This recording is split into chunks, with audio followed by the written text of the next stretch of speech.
All right. There's already a bunch of FUD. There's already a bunch of misinformation. There's already a bunch of people who are getting butthurt over amazing news. So let's have a reality check, shall we? It's not a dividend. It's not even a share count.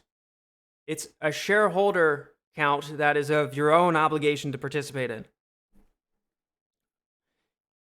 And for some reason, people are viewing it in this lens of it's only. When not even a month ago now, I think it was, when the first NFT was released and announced, it was the same thing. The same vessel for frustration of, oh, it's not the dividend, it's not the token. So let's break this down for a second. From the first from the first NFT to the second, you already see the direction that things are headed. You had the pilot that integrated a part of the business model. And then the second iteration of it is a continuation of the first. So we verified that it works. We verified that it's able to do what we think it was going to do. And now we're on to the second, where we have a means at which shareholders can identify themselves. If you don't see the contrast between these two things, the jump from business model to shareholder, right, being the topic of these NFTs, to have a jump that fast should be amazing news in itself.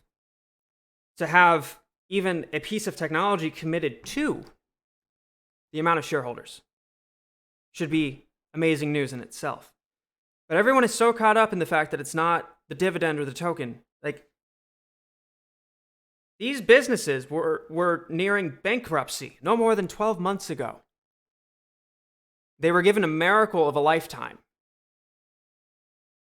And now here they are with the world's attention. And they're showing the world what they're capable of. And you're mad at them for not giving you what you want immediately.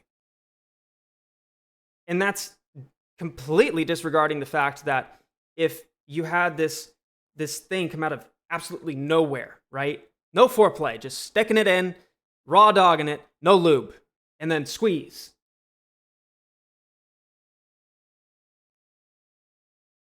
That's what the companies are left with. There was no time beforehand to show the world what they're capable of, so that when this is all said and done, that they have a platform to be like, hey, here's what we can do and have done. Yeah, we had a bunch of volatility, right? This is all legalese. You see it in SEC reports and earnings calls. We had some volatility. We went up to X dollars, and then, but hey, everything before that, look at what we've done. That's the stage that we're in. AMC and GameStop.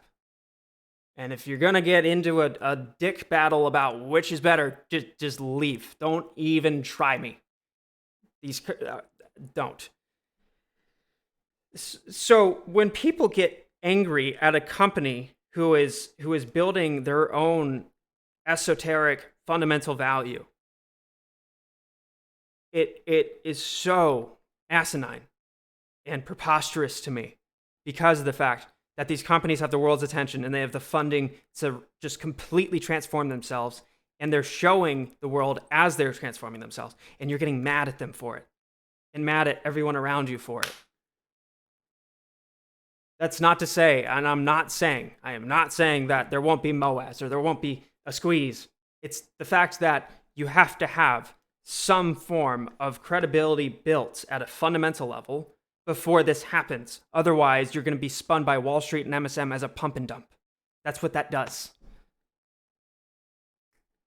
So if you are justifying any FUD from this, if you are even listening to FUD from this, you need to just step away. And God forbid you're one of the people trying to criticize these companies for not doing this giant blow your load event. And no. These companies will fail if that's the approach they use.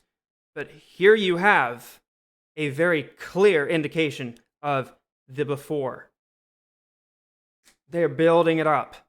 And not even to forget the fact that when this does have stories, books, movies, and all sorts of historical entries made about them, that it's a really terrible storyline if it was just flat, boom, fall.